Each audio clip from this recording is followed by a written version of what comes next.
I was born in Casablanca, Morocco. My father was Hungarian, and as a young man he ran away from home and joined the French Foreign Legion. My mother was Moroccan. It was French Morocco, so we spoke French at home. When we came to the United States, I was about 9 years old. My father was an art dealer. Myself, my older brother Louis, and my younger brother George, we all volunteered at the gallery, and eventually we all ended up in the arts. My brother Louis has an art gallery in West Hollywood. My brother George has an art gallery in West Hollywood. And I used to run an art gallery in Beverly Hills before I was hired to be the director of the Irvine Museum. I was hired by Joan Irvine Smith 27 years ago.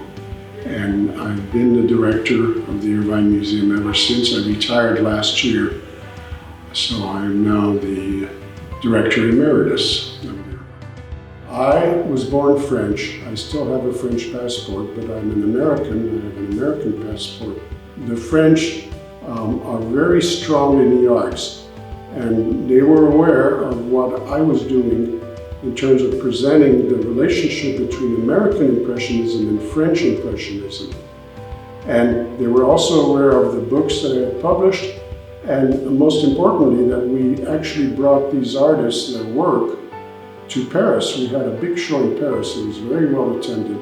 I was honored to receive this recognition in terms of French art, in terms of my French background, and in terms of bringing it to the American people in terms of my American present background. So it was a great honor, and I'm very grateful for that.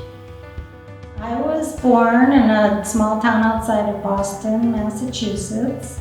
I had a pretty suburban upbringing, but my parents were big supporters of the arts, and even as a teenager, I was lucky enough to travel to Europe and visit great museums, so I always had an interest in art. I attended Cornell University in upstate New York, and I majored in agricultural economics. And I ended up working for many years for the U.S. Department of Agriculture in Washington, D.C. I eventually came out here to California, was working in the avocado industry out here. Eventually ended up working as a development director for the Jewish Community Foundation of Orange County. And that's how I met John, because there was a gentleman on my board of directors who was his next door neighbor. He said to me one day, "Oh, I really enjoy meeting my neighbor, and he's interested in the arts and all these things." I was charmed right from the beginning. He brought an art book to my house on our first blind date. And of course that was very impressive, and because it was a book he wrote himself. So that sort of started my adventure in the arts, because then there were so many events for the Irvine Museum, and we traveled to places where John was speaking. So I just became immersed in the arts. How could you not? I've been involved in several organizations that do events for plein air or Historical Collections Council, and it's really been enjoyable to be involved in the arts. Well, I first heard of the Casa Romantica about 28 years ago, when Mrs. Smith and I came here to see an exhibition. We were impressed because there were a lot of good artists. Most of them I did not know, but I've since gotten to know them very well.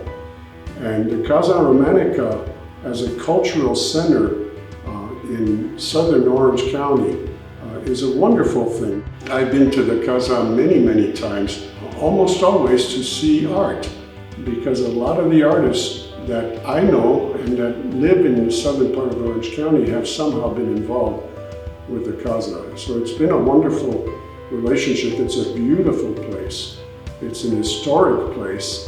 Here at Casa Romantica, and they treasure the fact that this is the oldest house in San Clemente, and it has wonderful history to it, and art just lends itself to that, and it enriches every day of your life, and it's something that's very important to pass along to our children and Casa has lots of events, painting with the kids and lectures and doing things. There are just fewer and fewer opportunities to do those things in the schools, and so you really need organizations like Casa to fill the void and really enrich the community in all their activities, especially in the arts. So we're very proud to be helping Casa and to be part of this very special annual event.